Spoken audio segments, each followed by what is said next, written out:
Hello everyone, welcome back to my channel. আজকে আবারও চলে এসেছি লোকনাথ মিশনে। আজ হলো তৃতীয় দিন।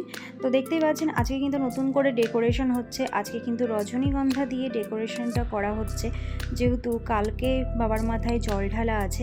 তো রাতের বেলায় ডেকোরেশনটা কমপ্লিট করা হচ্ছে। আর এদিকে দেখুন অনুষ্ঠান শুরু হয়ে গেছে। ইনি হচ্ছেন মিতালি ঘোষ।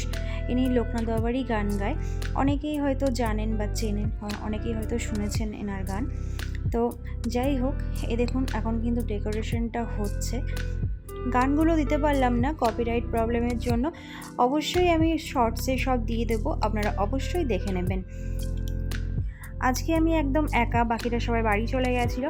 তো আমাদের যে পার্টনারগুলো আছে তো তারা সব বাড়ি চলে গেছিলো, আমি একটু লেটে এসেছিলাম ওই জন্য।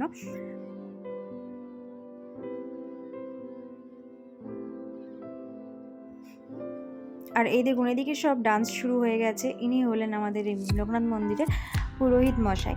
তো ইনি যে এত ভালো নাচ করে আগে জানতাম না। তো যাই হোক, এরা সবাই কিন্তু খুবই মজা করেছে।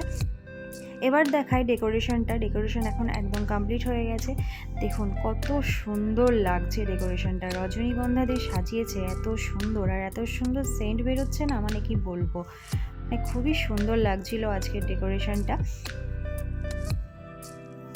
এখন কিন্তু অনুষ্ঠানটা শেষ হয়ে গেছে, তো আমরা এখন সব বাড়ি যাব। কালকে ভোর 4টের থেকেই কিন্তু সব জল ঢালা শুরু হয়ে যাবে।